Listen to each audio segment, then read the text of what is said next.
Hello everyone, Deb Floros for Jesse James Beads. Let's make a bracelet with the Magical Mystery Bead Box from July. This is going to be a fabulous bracelet. I'm using the strand, the Doors, some drops from Jimi Hendrix, and a couple of beads from Festival Mix. And oh my gosh, I'm crazy in love with these little enamel drops. They are a perfect color to go along with my bracelet. I'm using some 19 strand beading wire, and I threw in a few TOHO 11-0 seed beads from Jesse James Beads. I used a bead stopper, and I decided to start stringing from the center of my bracelet. So I had to use this big focal from the Doors strand. And I wanted to grab the daisy spacers to put around it because the daisy spacers will help make that hole that's in the bead a little bit smaller to add beads next to it. So nothing's going to slide through. So I strung on a couple of seed beads on either side of those daisy spacers, and they're clear seed beads, so they just sort of look like some nice void space, maybe like a knot. Then I strung on some additional beads and then added some of those drops. And when I add the drops on this design, I'm adding 3 at a time. So they'll have some fun movement and they just kind of push each other around and they look really cool. And I really loved those magnesite beads from the Festival Mix. But when I put that on, I realized I probably need that one a little bit closer to the focal because it's a little bit larger than that coin-shaped bead that was in the strand. So I restrung and I like that much better. And those magnesite beads look so cool with this design.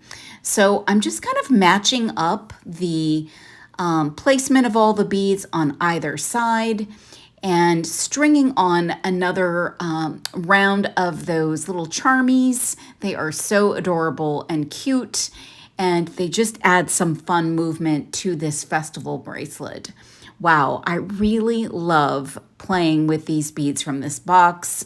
This box is probably now my favorite box.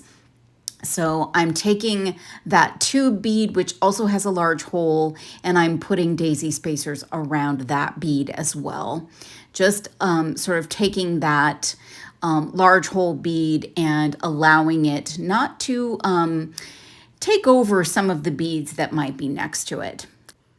So as I work my way to the ends, I've got more space for more of those little dangle pieces. And there's also some really adorable metal flowers that I'm going to put at the very end. So they're perfect for the end of a bracelet. They're just small enough. And I'm putting bead stoppers on either end so that my piece will stay together. And I'm so happy with how this design came out. All I need now is to put a closure on it, and I'm going to use size 2 crimp tubes and some French wire, and I'm going to cut about 1 inch of French wire in half. And then I'm going to string on my crimp, string on the French wire, and I'm going to use a lobster claw. And then I'm going to go back through the crimp and I'm going to go through that flower bead and pull my wire down until the French wire meets the crimp.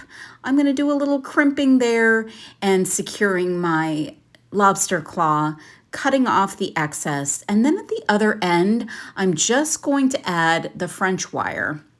So I'm going to do the same thing, crimp that off, and then what we're going to do is we're going to add a jump ring to that to create a place for our lobster claw to clasp to. And I like to often just clasp onto the loop, but I think for a bracelet that's a little heavier like this one, I want to use a larger jump ring that will give it a little bit more stability at the end of that bracelet. So I'm attaching that jump ring, and now I can use my lobster and close that up. I'm so in love with this bracelet. So much fun. I hope you'll give it a try. And if you haven't yet subscribed, go to jessijamesbeads.com and subscribe to the monthly Magical Mystery Bead Box. Thanks so much for watching.